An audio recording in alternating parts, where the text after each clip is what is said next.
So I did what I felt most comfortable doing, and that was actually meeting with patients. So really for the first 3 months, for about 2 hours a day, I'd go knock on doors, and I'd sit down in patient rooms and say, "Hi, I'm Dr. Feinberg. How's the care?" And every patient that I saw got my business card, and every patient that got my business card, I'd write down my cell phone. And I'd give them a message of, "Call me 24 hours a day if you need anything." And during those 3 months, I helped patients to the commode. I put stockings on patients. I ran down to the pharmacy and got meds. I cried with families. And really what came clear to me were two things at the end of those first 100 days. And one was that UCLA performs miracles that I'd really not been accustomed to, having been holed up in our psychiatric hospital prior to my release into the medical center. And then the other thing that I learned is that we never served hot food that was hot, the cold food was never cold, the place was dirty, no one knew who was in charge of their care. 2 out of 3 patients would not refer us to a friend after discharge. It was pretty clear if you lived in Southern California and you got sick, you went to Cedars or St. John's.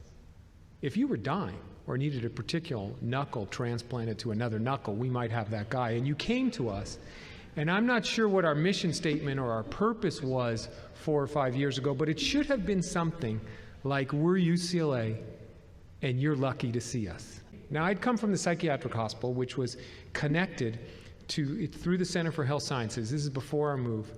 And it was a bad, ugly building, too. It had elevators, it actually still does, that don't stop at the right floor. The bathrooms were down the hall. We had residents. We had all those excuses. But we took 40% of our patients involuntarily. They were suicidal or homicidal. We'd literally shoot them up with meds, strap them down with leather. By definition, they were crazy. And we'd bring them upstairs, and we don't do much in psychiatry, right? We have a few pills, we talk to people, and once in a while we shock you. And those patients, 90% of them, would refer us to a friend at discharge. So I learned about HCAHPS, and I learned that we were in the 38th percentile on those 2 most important questions to me. Would you refer us to a friend and rate us on a scale of 1 to 10? And our ER was in the 14th percentile, and one of our ERs was in the 25th percentile. 6,000 hospitals in the country, you'd have to go pretty far to find one that was performing worse than our emergency room. And actually, that's where the changes began in the beginning. We went from 38th percentile to 99th percentile. We're the #1 rated academic medical center. Don't clap. No, this is not the clap part. We're the #1 rated academic medical center in the country on those 2 questions. 99th percentile is terrible.